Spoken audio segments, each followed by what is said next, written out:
I haven't made one of these in too long. I think it's been since like January or something, and it was one of my New Year's resolutions to review every single book that I read in this sort of format. So here's a recently read and currently reading. I have 5 books to talk to you about, and then I have 1 book that I'm currently reading. There we go. Let's get into it. So the first one that I'm going to talk about I actually got in my quarterly literary YA box, and that one is The End or Something Like That by Andy Ellis. This one's about a friend, and her best friend has died, and it goes back and forth between her death and her still being alive, and while she's still alive you could tell that she's obsessed with the afterlife and what comes for her, but also how she's going to be able to visit the people that she loves afterwards. This girl becomes completely obsessed and starts going to mediums in different places where she can learn how to come back after she has died, and it's written not in a sad way but a really quirky way, and it's fun and I enjoyed it. It wasn't anything too special. There was also just this love thing at the end that I didn't understand why it had to be there. I appreciated the whole best friend aspect, and I liked seeing her different friendships. The main character, her friendships with her best friend that's dying, and also her next door neighbor who wasn't really her friend, but in the end you could tell that she had good intentions the entire time. That part was realistic. Love story, not so realistic. But like I said, it was quirky and it was fun. 2.75 I think for me. It was alright. The next one is Ninth City Burning by J. Patrick Black. This one I did a review for, a full review, and I ate pizza during the entire thing. I'll leave a link to it down below, but all in all, this book was incredible. I think I would give it like a 4.75. I don't want to go to a 5-star just because there were some times where I was just like, I had to really concentrate, but I guess that's a great thing. I don't know. I really enjoyed it, and I'm so happy because it turns out that there's going to be a sequel, and I loved all the characters. I was a huge fan of this book. It's funny because it's compared to Ender's Game, and in Ender's Game the only character that I really fell for was Bean, but in this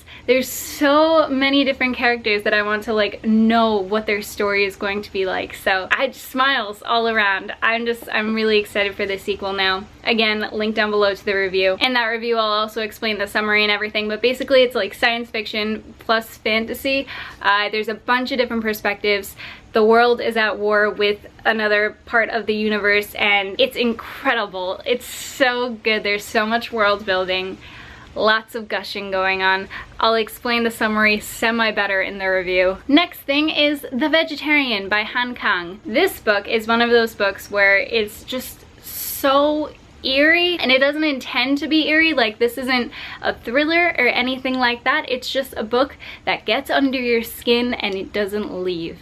And that's phenomenal. I think I would give this a 4-star. Basically, it's about this woman and she has a dream, and then after that she decides to go vegetarian. But that's not all that, like, she kind of, there's some sort of mental break in there, but also you could tell that she might be semi-sane, and maybe the world around her is just assuming that she's insane, but you can't really tell. There's a lot of different themes that just stay connected throughout this entire book. It's written in 3 different sections, and you get 3 different points of view within this story, and they all have some sort of relationship with the woman who became a vegetarian. I would definitely reread it. I think I will be in the future. Really well done. I enjoyed it a lot. Next, In a Dark Wood by Ruth Ware, which is also, well, not also, this is an actual thriller. The other one isn't a thriller. This one's for real a thriller. I forget what they call it. It's not like a bachelor party. It's called a hen. Do people call these things a hen? I don't know, but there's this one woman, she's getting married. Her name is Claire, and her best friend invites everybody out into a cabin, and they stay there for the weekend, and they call it Claire's hen. Basically just like a bachelorette party thing. The main character hasn't spoken to Claire in 10 years, but she got this email from Claire's best friend inviting her to the hen, and she was like, this is peculiar, but she decides to go anyway because one of her other friends is going, and she decides they pack together, they'll just go, it's a thing. And then things happen from there, and it's all pretty crazy, and if you do like thrillers, I would recommend it.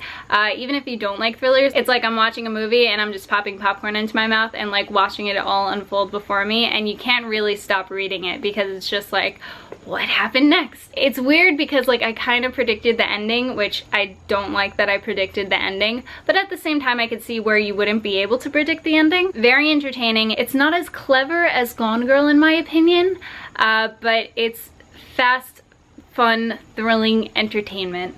like a 3.75 for me. And then I read an ebook. I remembered that ebooks exist, and I actually for the first time got an ebook from my library, so that was really exciting. That was The Unexpected Everything by Morgan Matson, because I wanted a nice, fun, contemporary summer read before it stops being summer. This one's about a girl, and she's a politics daughter, and so she always has like this life where she needs to make sure that everything's like glass house syndrome, totally perfect looking, and she's been doing really well with it. And she has either an internship or an extra class thing that she was going to go up and do for the summer while her dad runs on his politician thing. There was some sort of politician scandal thing that happened with her dad, and he has to stay home for the summer while that all gets cleared out.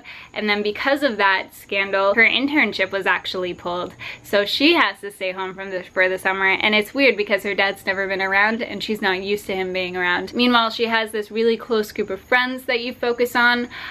You also focus on her finding a new summer job, and then because of that, a new love interest. This book was cute. Honestly, I didn't relate to the main character at all, so that threw me off a bit. What I really liked is the love interest actually made her more relatable for me, which sometimes love interests don't really have a factor other than being the love interest. So the fact that there was an actual reason for the love interest being there made me really happy, and I really enjoyed that. I loved her group of friends. Her group of friends were fantastic, and even though I didn't find the main character relatable, I found some of the instances that her best friends were going through totally relatable. I enjoyed it, not as much as her other books. I love Second Chance Summer, and Since You've Been Gone, Second Chance Summer was probably my favorite. This one's probably the least favorite of mine, but it was still enjoyable. I also put more of my thoughts on a Facebook status that I put on the Literary Box channel, so if you want, look at that down below. And currently I'm reading The Girl in 6E by A.R. Torr. This book, I didn't realize that it's classified as erotica, but it is. And that's not a bad thing. That's actually a glorious thing here. This girl for the past 3 years has locked herself in an apartment and has not left it.